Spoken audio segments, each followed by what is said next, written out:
Agora eu gostaria de fazer uma pergunta à Silene, a psicóloga Silene, que está familiarizada com o tratamento de crianças com déficit de atenção e hiperatividade no nosso consultório de psicologia e ressignificação humana. Gostaria que você falasse um pouquinho, Silene, como você vê o tratamento, como que acontece o tratamento desse transtorno psicológico? Bom, para começar, boa noite, Alexandre, é um prazer estar aqui, né? E falando um pouquinho sobre o transtorno de déficit de atenção e hiperatividade, o tratamento, ele ocorre em duas linhas principais. Então, eu tenho o tratamento farmacológico e tenho o tratamento através da terapia cognitivo-comportamental. Então, são dois tratamentos que acontecem de forma combinada. Porque se eu medicar simplesmente, ela for no neurologista e for medicada, só o medicamento em si, ele vai tirar apenas o comportamento de hiperatividade, agitação motora e vai ajudar a criança a se centrar um pouquinho mais, prestar um pouco mais de atenção. Agora, juntamente com a terapia cognitiva, a criança vai aprender como lidar com este comportamento dela que vai para o resto da vida. Porque a hiperatividade e déficit de atenção não tem uma cura. É um transtorno que ele continua tendo para o resto da vida. Então, a criança, a princípio, o medicamento funciona muito bem entre 6 e 12 anos de idade. Porque a criança, nesse momento, ela não tem capacidade de se automonitorar, né? Ela não tem autocontrole, então ela precisa de um controle externo, que primeiro entra com o medicamento. Depois, com o passar do tempo, ela vai aprendendo com a terapia a ter o autocontrole, que é o controle dos impulsos. Ela aprende a se automonitorar, então ela aprende a se planejar, ela aprende a se organizar, né? E isso vai ser muito importante para quando ela chegar na adolescência e vida adulta. Quer dizer, no fundo, o que vocês estão falando para nós é o seguinte: quantas pessoas que, por não ter um tratamento adequado, né, primeiro não aconteceu o diagnóstico, porque a gente só pode tratar bem se a gente diagnosticar bem, né? Não houve o bom diagnóstico, não houve o tratamento, né?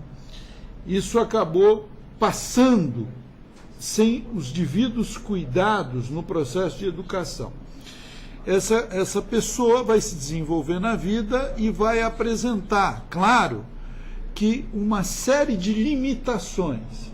Então, se ela não passar por esse, vamos chamar, por esse trabalho de reabilitação, onde ela aprende a conservar melhor o foco, a controlar a sua impulsividade, a controlar a perda de atenção, se ela não passar por um processo de reabilitação, ela pode ficar na vida, né, sofrendo uma série de preconceitos, quebrando tarefas, não concluindo.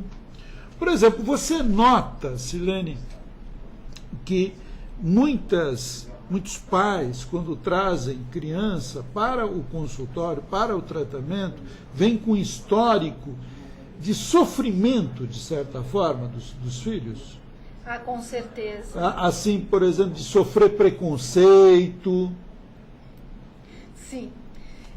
Acontece que quando os pais chegam, muitas vezes no consultório, as crianças já vêm sofrendo o preconceito da sociedade. Então, são crianças que não são entendidas, são julgadas como malcriadas, sem limites, não obedecem, acontecendo até uma exclusão social, a ponto que os pais começam a ser excluídos da sociedade, a ponto que, assim, não são convidados mais para ir em festas, nem em casa de família, por quê? Tem uma criança fora de controle. Quer dizer, muitos pais acabam entendendo que o problema do seu filho é um problema que seria de... Vamos imaginar, é um problema de... É como se este filho fosse mal educado, ele não tivesse recebendo um processo de educação, como se a mãe não soubesse dar limites, etc. Quando, na verdade, ele está apresentando um problema. É isso, Tiago? Uma coisa que a gente ouve muito, né, para ter a atenção, para assistir uma aula e para ter a atenção para fazer as atividades, as lições, ele não tem. Mas para poder jogar o joguinho dele e tudo mais, ele tem. Né? E aí a gente tem que começar a explicar que a coisa não é desse jeito. Né? A coisa vai um pouco além disso daí. Então, lógico que para atividades que a motivação da criança é muito boa, ele tem ele consegue recrutar atenção no cérebro dele. Mas para aquelas atividades onde ele já tem um pouco de dificuldade, então ele já vai um pouquinho mal em matemática, já vai um pouquinho normal, uma coisa, né, do aprendizado e tal, lá a motivação não vem e a atenção dele vai lá para baixo. Por isso, então, que a gente pode entender quando os pais dizem assim: puxa, o meu filho, em determinadas atividades, ele mantém a atenção e concentração. Naquilo que ele gosta, ele mantém. Por que ele não mantém no estudo? Ou por que ele não mantém nas atividades rotineiras? Então você está nos explicando assim, que quando a força motivacional é muito grande, ele tem um maior controle da atenção e concentração. É isso, Tiago? Isso. Então, assim, eu acrescentando um pouco do que a Silene estava falando, que eu concordo totalmente, eu acho que uma terceira coisa muito importante que entra na terapia cognitiva, né, que além do tratamento farmacológico e do tratamento terapêutico, o menino entender o que está acontecendo, essa parte de explicar o que está acontecendo com aquela criança. É educacional. A parte educacional, né, que a terapia cognitiva fala tanto, como biblioterapia, né, a terapia do conhecimento, de ir atrás e estudar. Isso é fantástico.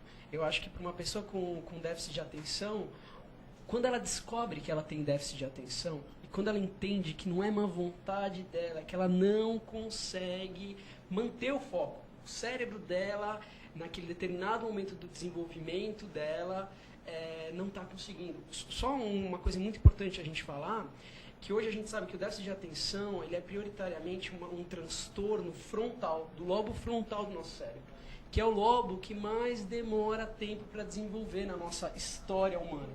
Na história nossa mesmo, de Tiago, Pessoa. Então, assim, termina de desenvolver esse nosso pedaço do cérebro com 23, 24, 25 anos.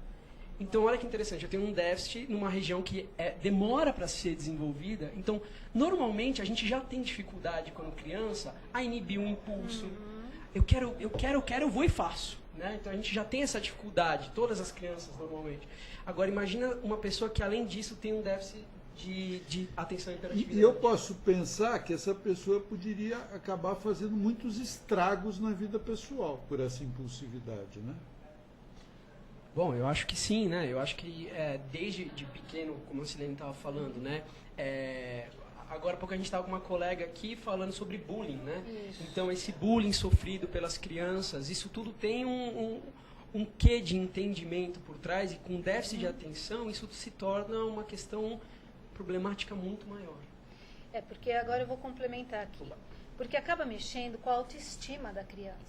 Muitas crianças que chegam ao consultório, vamos colocar assim, por volta dos 8 anos de idade, então elas já estão na escolaridade, já estão em salas normais de aula, então elas já estão sendo alfabetizadas, e elas começam a se perceber como, se julgar como burras, como incompetentes, porque os amigos conseguem prestar atenção e conseguem aprender. Ela não consegue aprender. Ela tem dificuldade de acompanhar a professora, as explicações até o fim. Ela se perde na metade das explicações. Quando a professora está chegando no final de uma explicação, ela acorda e perdeu a metade. Então, isso daí dá um complexo na criança muito grande, de inferioridade. Então, ela começa meio que a abandonar a aprendizagem. Porque já que eu sou incompetente para aprender, então deixa a aprendizagem de lado. Então, eu vou para a brincadeira, eu começo a tentar ser aceita em grupos de bagunça. Já que eu não consigo aprender, eu vou conseguir bagunçar. Quer dizer, você está abrindo aí uma coisa importante, Silene, que a criança...